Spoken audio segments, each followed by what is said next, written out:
যাকে নাম দিয়েছেন ত্রিয়া। কেন দিয়েছেন, কে দিয়েছেন, কেউ তা জানে না। কথায় আছে পুরুষরা ভাবেন যে ত্রিয়া, ভাবেন একরকম, বলেন অন্য কিছু, আর করেন অন্য কিছুই। কিন্তু সত্যিটা কি এটাই? আসল সত্যি হলো এটাই যে ত্রিয়া হলো সেই চরিত্রহীন পুরুষ আর কেউ নয়। সেই পুরুষ যারা নারীকে বলেন যে আপনি হলেন মা, আপনি হলেন দেবী, আপনি হলেন বোন। আর ভাবেন কি? ভাবেন যে এই নারী হলো আমাদের পায়ের ধুলো আর কিচ্ছু নয়। আর কি করেন? ওনাদের মাথায়, ওনাদের খোপায় মালা পরিয়ে দিয়ে ভাবেন যে ওনারা হলেন তাদের পায়ের ধুলোর সমান। একজন নারীর সম্মান ভঙ্গ করেন, তাদের দাসী মনে করেন। ভুলবেন না, যত্র নারীয়াস্ত পূজ্যন্তে রমন্তে তত্র দেবতা। অর্থাৎ যেখানে নারীকে পুজো করা হয় সেখানে ঈশ্বর বাস করেন, আর যেখানে নারীকে অপমান করা হয় সেখানে ঈশ্বর এবং ভাগ্য এই দুই রুষ্ট হয়। মনে রাখবেন, যদি নারী কল্যাণকারী হতে পারেন তাহলে নারী মহাচণ্ডী রূপও ধারণ করতে পারেন। যদি একজন নারী মাতা হয়ে জন্মদান করতে পারেন তাহলে নারী মৃত্যু হয়ে বিনাশও করতে পারেন। যেখানে নারী অপমানিত হবেন সেখানে মহান ভারতও মহাভারতের পথে অগ্রসর হতে পারে। তাই মনে রাখবেন, নারীর অপমান যেন কখনোই না ঘটে। আর যদি কোথাও নারীর অপমান হয় তার অর্থ হলো আপনার বিনাশ আপনার দিকেই আসছে। আর এটা হলো তার প্রথম পদক্ষেপের প্রথম পদধ্বনি। রাধা রাধা। যদি সন্তান কোনো দুষ্কর্ম করে তাহলে সেই অপরাধ শুধু কি সেই সন্তানের? না, যদি সন্তান দুষ্কর্ম করে তাহলে অপরাধী তার মাতা পিতাও, যারা পুত্রমোহর কারণে সেই অনুচিত কাজে তাকে বাধা দেননি। অপরাধী হলেন তার পিতামহ, যিনি নিজের কর্তব্যবোধের কারণে নিজের পরিবারের যত্ন নেননি, যিনি সন্তানকে কখনো শাস্তি দেননি। অপরাধী হলেন তার সেই গুরুও, যিনি নিজের শিষ্যের সেই দুষ্কর্ম দেখেও তাকে প্রতিহত করতে পারেননি। একজন হবু রাজার কর্তব্য হলো নিজের প্রজার কাছে সে যেন এক উদাহরণ প্রস্তুত করতে পারে। কিন্তু যদি এত অনুচিত উদাহরণ প্রস্তুত হয়ে থাকে তাহলে মা বাবার, বাড়ির বয়োজ্যেষ্ঠদের কর্তব্য হলো ওনারা যেন সেটা সেখানেই থামায়, হয় ভালোবেসে নয়তো শাস্তি দিয়ে। যদি না থামানো হয় তাহলে মহাভারত অবশ্যম্ভাবী। বিজয়, বিজয় লাভের জন্য মানুষ কি না করে থাকে, যে কোনো সম্ভাব্য প্রচেষ্টা করে। কিন্তু নিজের বিজয় লাভের জন্য বাজিতে যা ইচ্ছে তাই রেখে দেওয়া কি উচিত কাজ? কখনোই নয়। নিজের হারানো সম্মান, নিজের হারানো সম্পত্তি, নিজের হারানো অধিকার ফিরে পাওয়ার শুধু একটাই পথ রয়েছে, আর তা হলো পুরুষার্থ, দ্রুতক্রিয়া নয়। যে মানুষ নিজেই হেরে গেছে, নিজেই নিজের জয়লাভ করার জন্য অন্য কাউকে কিভাবে বাজিতে রাখতে পারে? এ হলো সম্পূর্ণরূপে অনুচিত। অনেক সময় অনেক ধন লাভ করার জন্য, অনেক সম্পত্তি লাভ করার জন্য আমরা নিজের আসল ধন, আমাদের আপনজন, তাদেরকে হারিয়ে ফেলতেও প্রস্তুত হয়ে যাই। এটা একেবারেই উচিত নয়। যত বড়ই সংকট আসুক না কেন, আমাদের আপনজনদের আমাদের সাথেই রাখা উচিত। নিজের বিজয়ের জন্য ওনাদের বাজি রাখা ঠিক নয়। এই ভুল কেউ একজন করেছেন, আপনি তা ভুলেও করবেন না। রাধা রাধা। নারী, জন্মসূত্রে কারোর কন্যা, ধর্মসূত্রে কারোর পত্নী, আর কর্মসূত্রে কারোর মা। আমাদের মনে এই ছবি আঁকা রয়েছে একজন নারীকে নিয়ে, তাই না? একটা অতুলনীয় ভূমিকা রয়েছে নারীদের আমাদের জীবনে, আর নারী ছাড়া আমরা কিছুই নই। কিন্তু অধিকার, সেখানে আমরা একটা ভুল করে বসি। যখন নারী একজন কন্যা থাকে, যখন সে জন্ম নেয়, তখন তার ওপর অধিকার থাকে তার পিতার। আর তারপর যখন বিয়ে হয়ে যায়, তখন তার অস্তিত্বের ওপর অধিকার থাকে তার স্বামীর। আর যখন তিনি মা হন, তখন নিজেই তিনি জীবনের সমস্ত অধিকার দিয়ে দেন তার সন্তানকে। কিন্তু আমরা কি কখনো এটা ভেবেছি এই জীবন হলো তার নিজের? যে নারী সবার কল্যাণ করছেন, তার জীবনের অধিকারও তার কাছেই থাকা উচিত, তাই না? তার নিজের জীবনের সিদ্ধান্ত সে নিজেই নিতে পারেন, নিজেই নিজের ভাগ্যের রচয়িতা হতে পারেন। আর এর জন্য আমাদের নিজেদের পাল্টাতে হবে, দৃষ্টিভঙ্গি পাল্টাতে হবে। কারণ এই ধারণা সেটা আজ বা কালকের ব্যাপার নয়, এটা ঘটে চলেছে বহু বছর ধরে, আর চলতেই থাকবে যদি আমরা এটা না বদলাই। আর এটা তখনই সম্ভব হবে যখন আমরা নিজেদের মধ্যে পরিবর্তন আনব। তাই আজকের পর থেকে, এই মুহূর্ত থেকে, কোনো নারীর ওপর অকারণ অধিকার স্থাপনের আগে সহস্রবার ভেবে দেখবেন। কারণ যখন নারী নিজের অধিকার কেড়ে নিতে বাধ্য হবেন, তখন শুধু এবং শুধুমাত্র বিনাশই ঘটবে। রাধা রাধা। অনেক ব্যক্তির মনে একটা প্রশ্ন জাগে আমাকে আর রাধাকে নিয়ে। বলেন যে, না আমি আর রাধা একসাথে থাকি, না আমাদের বিয়ে হয়েছে, আমি এখানে দ্বারকাতে, ও ওখানে বর্ষণাতে, তাও এত ভালোবাসা কি করে? এ কেমন সম্পর্ক? আমি তাদের একটা সহজ কথা বলতে চাই। আপনি কখনো আয়নার দিকে দেখেছেন? নিজের দুই চোখের দিকে তাকিয়ে জিজ্ঞাসা করুন, এই দুই চোখ একসাথে কেন বন্ধ হয়, একসাথে কেন খোলে, একসাথে কেন ঘুমোয়, একসাথে কেন কাঁদে?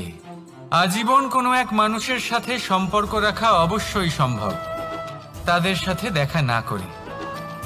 আমার আর রাধার ভালোবাসাও কিছুটা এরকমই, আর কিছুটা এরকমই হয় ভালোবাসা দুই নয়নের মতো, যারা কখনোই মিলিত হবে না, কিন্তু চিরকালের জন্য একসাথে জুড়ে থাকবে।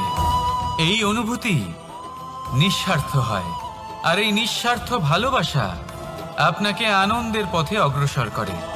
জীবনে সবসময় নিঃস্বার্থভাবে ভালোবাসুন, শুধুমাত্র আনন্দই পাবেন। তাহলে আসুন আমার সাথে নিঃস্বার্থভাবে ভালোবেসে বলুন, রাধা রাধা। মানুষ, কোনো ব্যক্তির নির্মাণ হয় কিভাবে?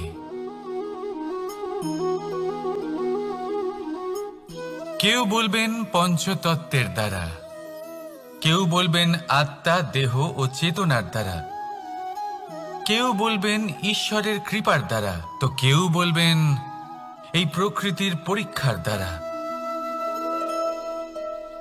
না, মানুষের নির্মাণ হয়ে থাকে বিশ্বাস দ্বারা। ব্যক্তি তখনই গড়ে ওঠেন যখন ব্যক্তিত্ব থাকে, ঠিক কিনা? আর ব্যক্তিত্ব তখনই হবে, আর সেরকমই হবে যেরকম বিশ্বাস আপনি নিজের উপরে রাখবেন। যদি আপনি মনে করেন আপনি বিষের ন্যায় হবেন, তাহলে আপনি বিষাক্তই হবেন। যদি আপনি এটা মনে করেন যে আপনি অমৃতের ন্যায় হবেন, তাহলে আপনি অমরই হয়ে যাবেন। যদি আপনি নিজের উপরে বিশ্বাস রাখেন যে আপনি সংসারের সব থেকে উঁচু পর্বতের শিখরে পৌঁছতে পারবেন, তাহলে আপনি অবশ্যই পৌঁছবেন। যদি আপনার এরকম মনে হয় যে আপনি এরকম কখনো করতে পারবেন না, তাহলে এরকম কখনোই হবে না। ভেবে দেখবেন, বিশ্বাসের মধ্যেই বিশ্ব বাস করে থাকে, তো আপনার অস্তিত্ব কেন করবে না?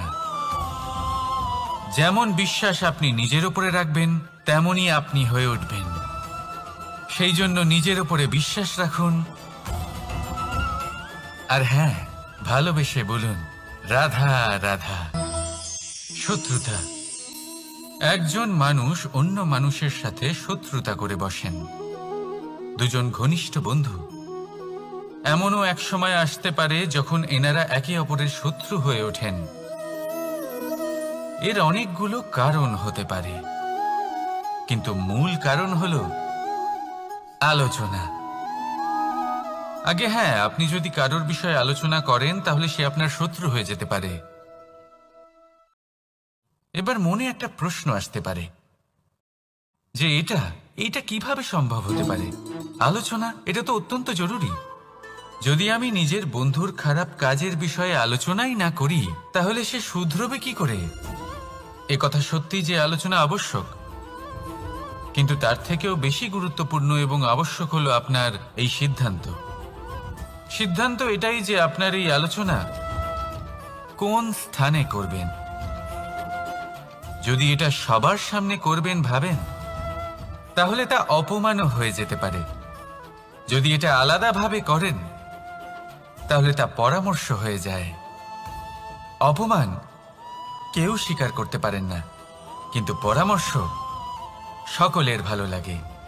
তাহলে যদি আপন কারোর জন্য ভালো কিছু চান, কাউকে শুধরে দিতে চান, আর আপনার মনে হয় আলোচনা আবশ্যক, তাহলে সর্বপ্রথম সময়, পরিস্থিতি আর স্থানের কথা মনে রাখবেন, নয়তো এই আলোচনা আপনাকে খুব ভোগাতে পারে। তাহলে আসুন আমার সাথে ভালোবেসে বলুন রাধা রাধা। আপনার জীবনেও কি সমস্যা রয়েছে? অবশ্যই থাকবে। প্রত্যেকের জীবনেই সমস্যা থাকে। প্রত্যেক মানুষ জিজ্ঞাসাও করেন যে এই সমস্যা আসলে কি আর কেন আসে এ জীবনে। আপনাকে একটা কথা বলে দিই যে সমস্যা আসলে সেটা নয় যা আপনার পথে বাধা সৃষ্টি করে, বরং সমস্যা হলো সেটাই যেটা আপনি তখন দেখতে পান যখন আপনার একাগ্রতা আপনার পথ থেকে, আপনার লক্ষ্য থেকে সরে যেতে থাকে। আর এই সমস্যাগুলি দূর করার জন্য, এর সমাধান করার জন্য একটাই পথ আছে, নিজের সমস্ত ভাবনা আরো একবার একাগ্র করুন নিজের পথের দিকে, নিজের লক্ষ্যের দিকে। আপনার সমস্ত ভাবনা যদি কেন্দ্রীভূত হয় নিজের লক্ষ্যে, তাহলে এই সমস্যা দূরে থাকবে। যদি এরকম না হয়, যদি আপনার মন একটু অন্যদিকে চলে যায়, তাহলে এই সমস্ত সমস্যা আবার সামনে চলে আসে আর বাড়তেও থাকে। দেখুন, যেখানে আপনার লক্ষ্য রয়েছে, বাণ যদি সেখানেই চালাতে হয়, তাহলে দৃষ্টি তো সেদিকেই রাখতে হবে। তবেই তো আপনি সেই লক্ষ্য ভেদ করতে পারবেন। সেই জন্য মনে রাখবেন, সর্বদা লক্ষ্য রাখবেন নিজের পথে, সেই পথেই সামনে এগোতে থাকুন নিজের লক্ষ্যের দিকে। আপনি যত সামনে এগোতে থাকবেন এই সমস্যা তত পিছিয়ে যাবে। তাহলে আসুন আমার সাথে ভালোবেসে বলুন রাধা রাধা। এই পাখিরা সত্যি খুব সুন্দর, আমার খুব ভালো লাগে। আপনি নিশ্চয়ই শুনে থাকবেন যে কিছু পাখির কাছে ডানা অবশ্যই থাকে, কিন্তু উড়তে পারে না। তারা চায় উঁচু আকাশে উড়ে বেড়াতে এবং মেঘেদের সাথে কথা বলতে, করতেই পারে না। এবার এই সংসারেও পাওয়া যায় ঘুড়িও। এদের মধ্যে না জীবন আছে, না প্রাণ আছে, আর না আছে ডানা, কিন্তু এরা আকাশের সাথে কথা বলে, হাওয়ার বেগের সাথে কথা বলে, আনন্দ করে, উৎফুল্ল হয়ে ওঠে, আকাশে জীবনের কিছু মুহূর্ত কাটায়। তার কারণ কি হতে পারে? কারণ হলো সুতো। এই সুতো যদি সঠিক হাতে থাকে, তাহলে এই কাগজের তৈরি ঘুড়িও আকাশের উচ্চতায় উড়ে বেড়াতে পারে। এবার এই সুতো আসলে কি? এই সুতো হলো আসলে ভালোবাসা, এই সুতো হলো আসলে বিশ্বাসের, আর এটা আপনি দিয়ে থাকেন তাদের হাতে যাদের আপনি বিশ্বাস করেন, যাদের আপনি নিজের সর্বস্ব দিয়ে দেন। ভেবে দেখুন, এই ভালোবাসা আর বিশ্বাসের সুতো আপনি যদি সঠিক মানুষের হাতে দিয়ে দেন, তাহলে আপনি অনেক উচ্চতায় উঠতে পারবেন, আকাশের উচ্চতায় উড়ে বেড়াতে পারবেন, মেঘের সাথে কথা বলতে পারবেন, পাখিদের মতো উড়তে পারবেন, যা ইচ্ছে তাই করতে পারবেন। শুধু এই মানুষ সঠিক হতে হবে, এমন একজন মানুষ যার মনে আপনার জন্য ভালোবাসা রয়েছে, এমন এক মানুষ যার মনে কোনো স্বার্থ নেই, যিনি পরোপকারী, এমন একজন ব্যক্তি যিনি আপনার অস্তিত্বকে বাইরে নিয়ে আসতে পারবেন, তাকে উজ্জ্বল করে তুলবেন। তাহলে ভালোবাসুন, আনন্দ করতে থাকুন, আর এই আনন্দ সহকারে বলুন, রাধা রাধা। আমরা সকলে এমন ব্যক্তির সাথে থাকতে চাই যারা খুব মিষ্টি কথা বলেন, যাদের ব্যবহার আমাদের ভালো লাগে, যারা দেখতে সুন্দর হন, যাদের আমরা পছন্দ করি। আর সবসময় এমন ব্যক্তির থেকে দূরে থাকতে চেষ্টা করি যাদেরকে আমরা পছন্দ করি না, যাদের কথা আমাদের খারাপ লাগে, যাদের কথা একটু কঠোর হয়। আমরা সবসময় চেষ্টা করি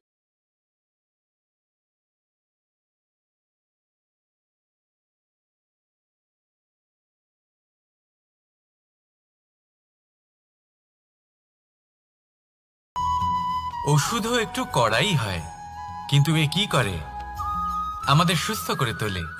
ঠিক সেইভাবেই ভালোবাসার এই অধ্যায় একটু কঠিন, একটু কড়াও মনে হতে পারে, কিন্তু এর ফল সবসময় আপনাদের স্বাস্থ্যের পক্ষে ভালোই হয়। সেই জন্য যদি কেউ আপনার নিন্দে করে, আপনাকে কড়া কথা শোনায়, আপনার ব্যাপারে আলোচনা করে, তার মানে এটা নয় যে সে আপনার শত্রু।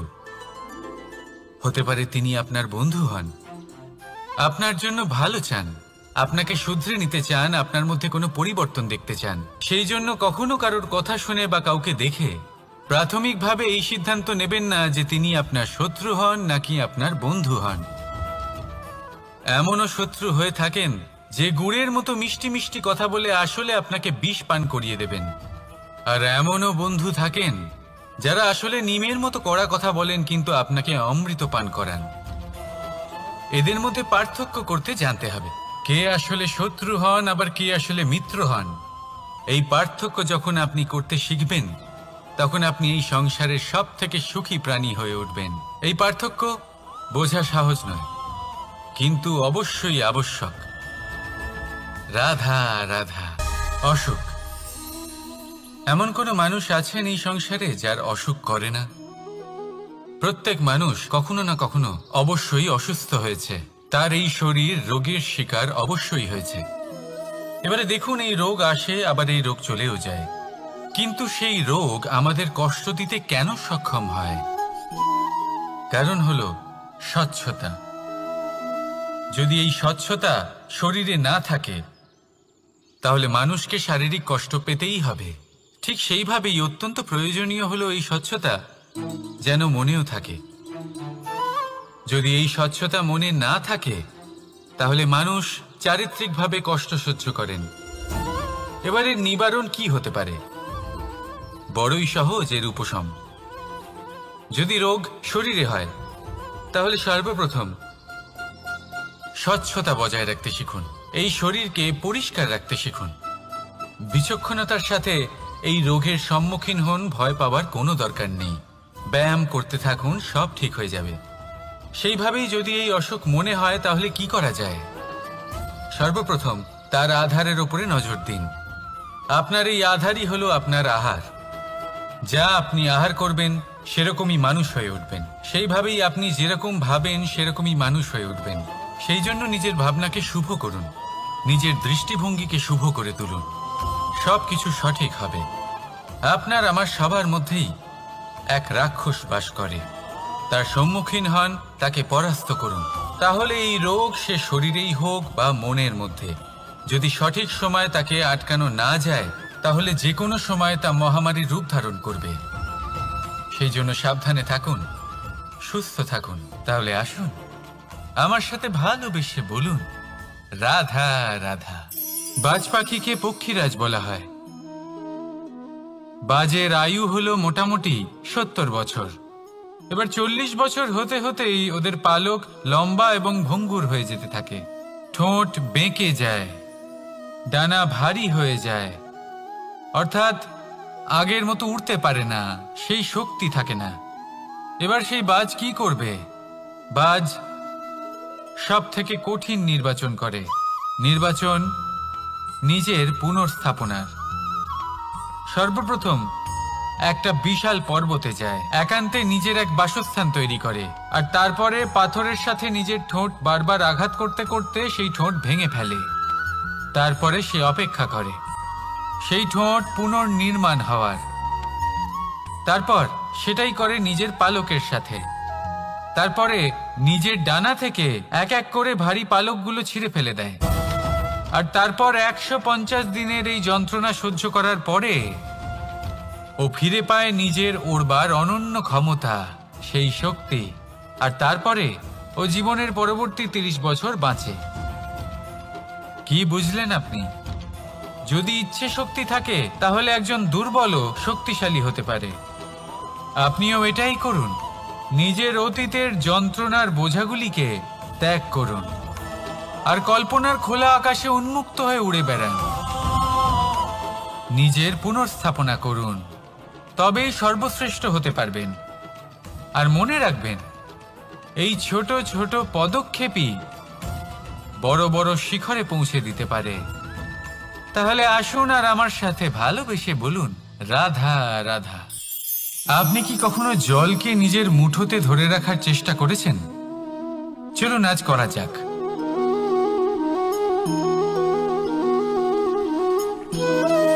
যদি আপনি নিজের মুঠো জোরে বন্ধ করেন,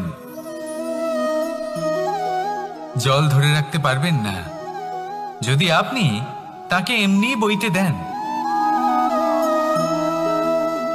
তাহলে ও নিজের পথ নিজেই করে নেবে আর আপনার হাতেও থেকে যাবে। আমাদের জীবনও হলো কিছুটা এরকম, জলের মতো। নিজের পথ নিজেই করে নেয় এই জীবন। প্রত্যেক সমস্যার সমাধান নিজেই করে নেয় এই জীবন। তাই জীবনে যখন কোনো পরিস্থিতি আমাদের প্রতিকূল হয়ে থাকে, কিছুই হয়তো আমরা বুঝতে পারছি না, কিছুই যখন বসে থাকে না, তখন আমরা হতাশ হয়ে পড়ি, নিরাশ হয়ে পড়ি। আর এটাই করা উচিত নয়। শান্ত মনে দেখতে হবে যে এই জীবনে আসলে কি ঘটে চলেছে। কষ্ট সবাই ভোগ করেন। কষ্ট পেলে কেউ রেগে যান, রেগে গিয়ে পরাক্রম দেখান। এটাই তো করা উচিত নয়। শান্ত মনে সেটাই করতে হবে যা জীবন আমাদের শেখাতে চাইছে। জীবন আমাদের সব শিখিয়ে দেবে, শুধু মনে রাখবেন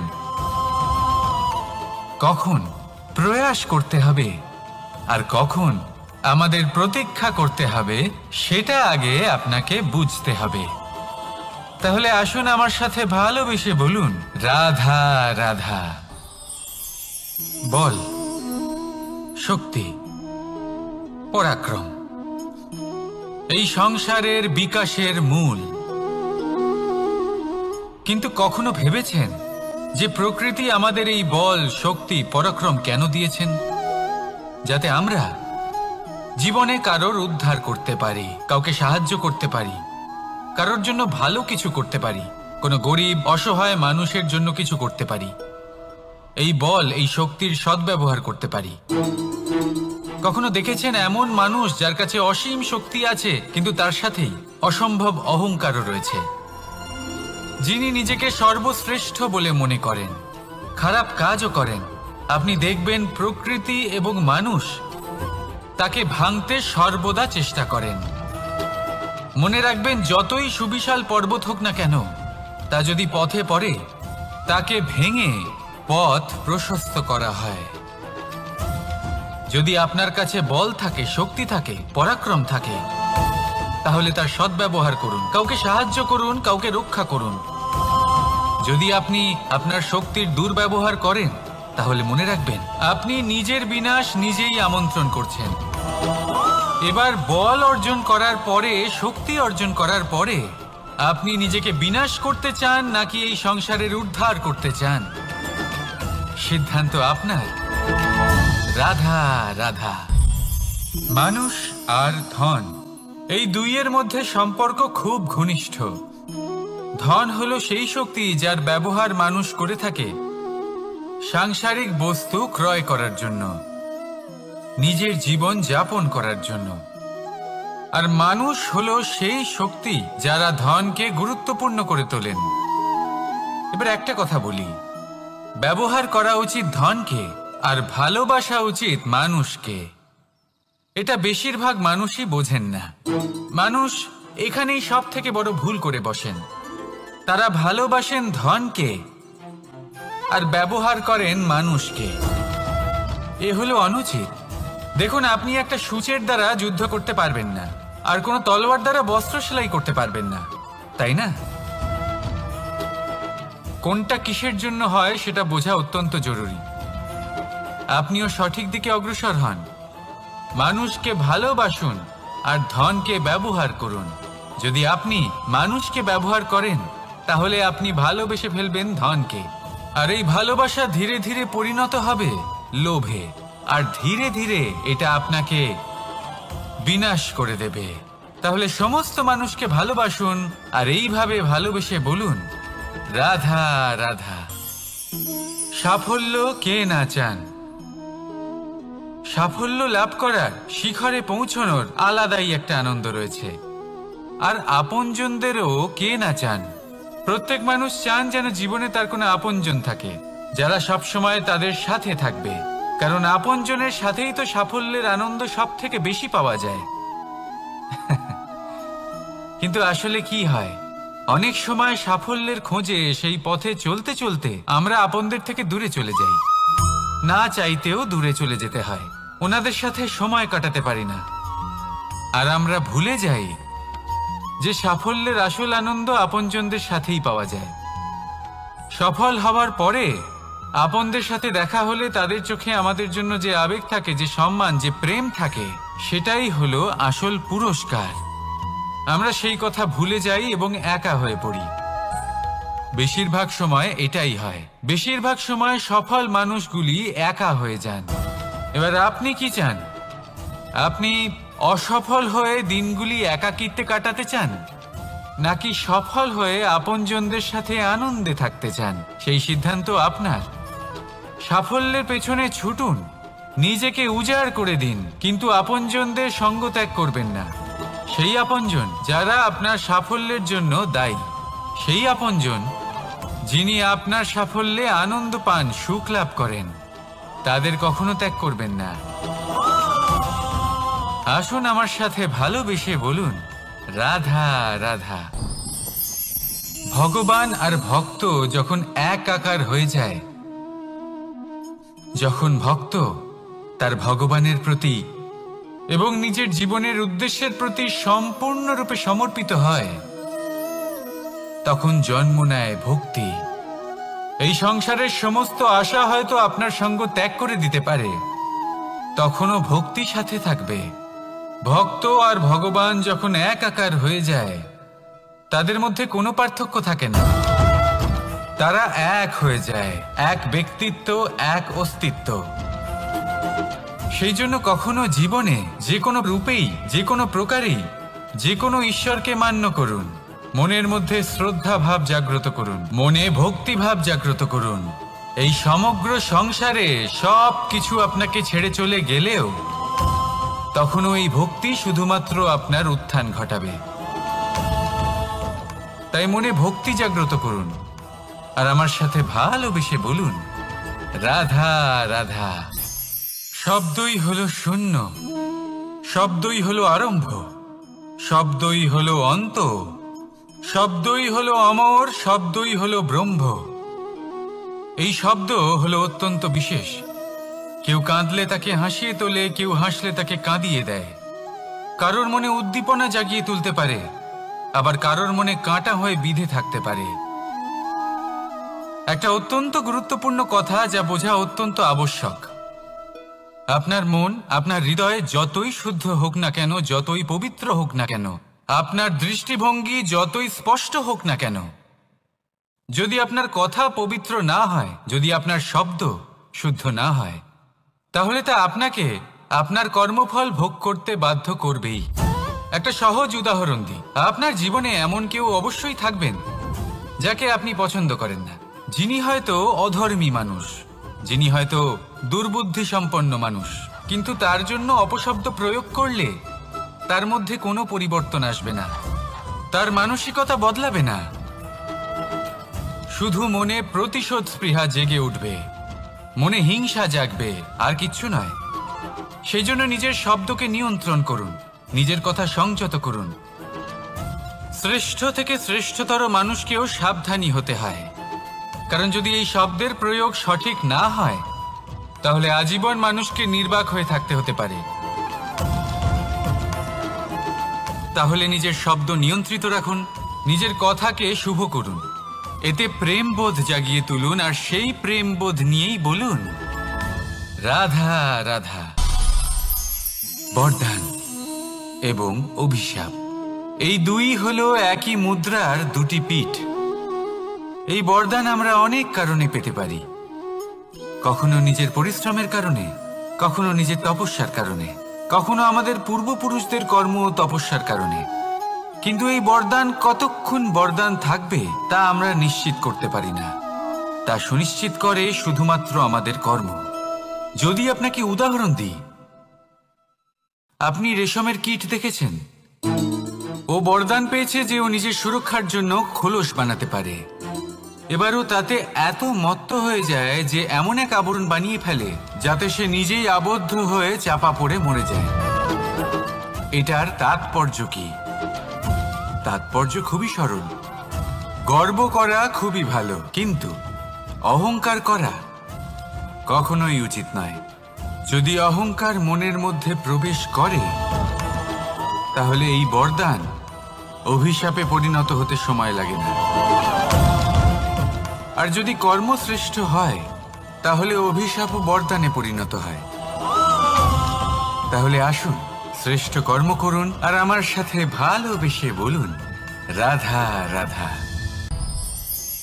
সুখ, দুঃখ, মৃত্যু, মহামারী এগুলো কখনো বলে আসে না, আবার জিজ্ঞাসা করেও আসে না।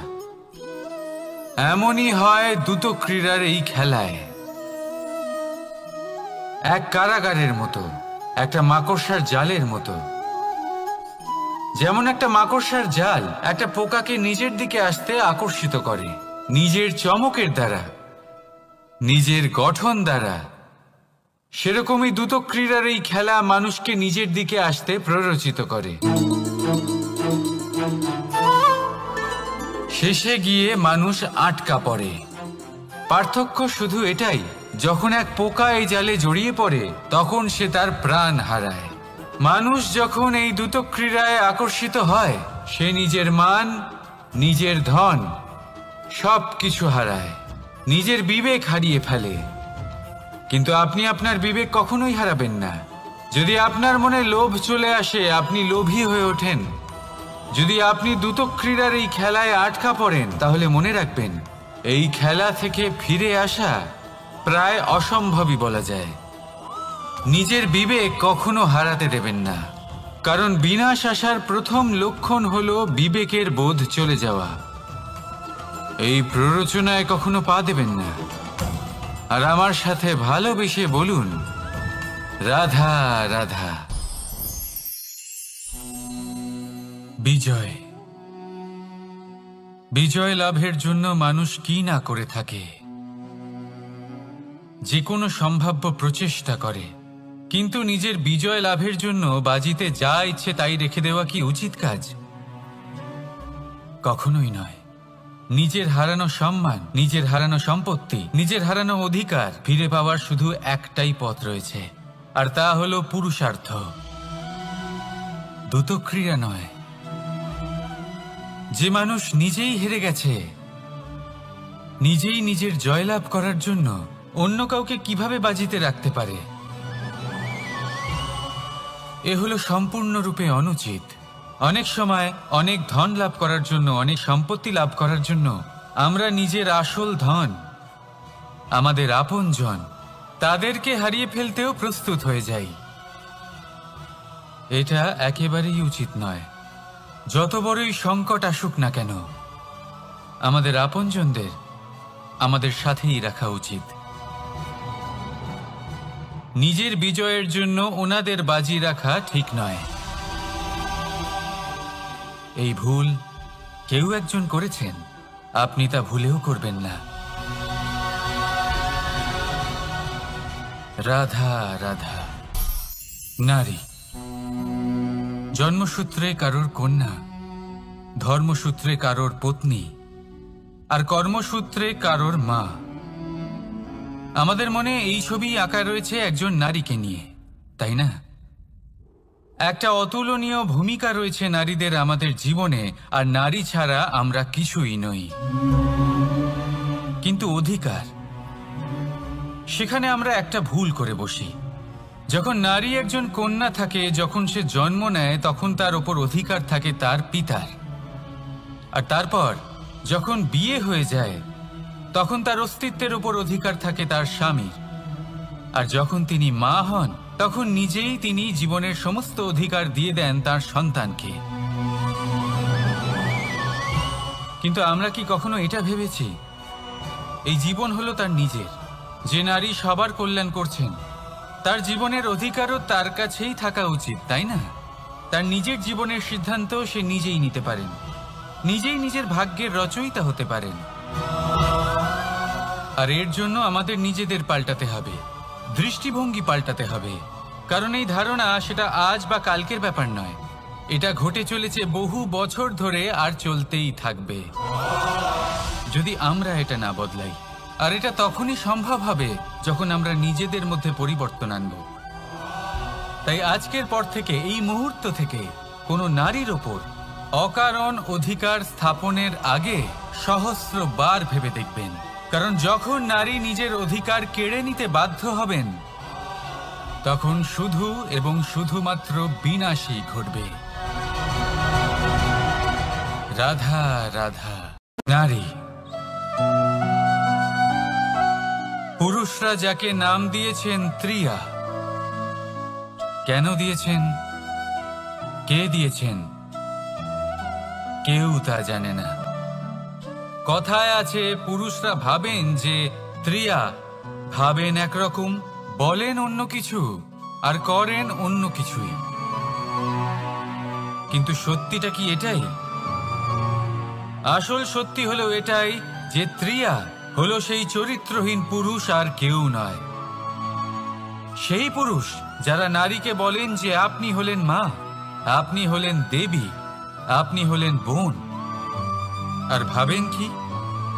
ভাবেন যে এই নারী হলো আমাদের পায়ের ধুলো, আর কিচ্ছু নয়। আর কি করেন? ওনাদের মাথায়, ওনাদের খোপায় মালা পরিয়ে দিয়ে ভাবেন যে ওনারা হলেন তাদের পায়ের ধুলোর সমান। একজন নারীর সম্মান ভঙ্গ করেন, তাদের দাসী মনে করেন। ভুলবেন না, যত্র নারীয়াস্ত পূজ্যন্তে রমন্তে তত্র দেবতা। অর্থাৎ যেখানে নারীকে পুজো করা হয়, সেখানে ঈশ্বর বাস করেন। আর যেখানে নারীকে অপমান করা হয়, সেখানে ঈশ্বর এবং ভাগ্য এই দুই রুষ্ট হয়। মনে রাখবেন, যদি নারী কল্যাণকারী হতে পারেন, তাহলে নারী মহাচণ্ডী রূপও ধারণ করতে পারেন। যদি একজন নারী মাতা হয়ে জন্মদান করতে পারেন, তাহলে নারী মৃত্যু হয়ে বিনাশও করতে পারেন। যেখানে নারী অপমানিত হবেন, সেখানে মহান ভারতও মহাভারতের পথে অগ্রসর হতে পারে। তাই মনে রাখবেন, নারীর অপমান যেন কখনোই না ঘটে। আর যদি কোথাও নারীর অপমান হয়, তার অর্থ হলো আপনার বিনাশ আপনার দিকেই আসছে। আর এটা হলো তার প্রথম পদক্ষেপের প্রথম পদধ্বনি।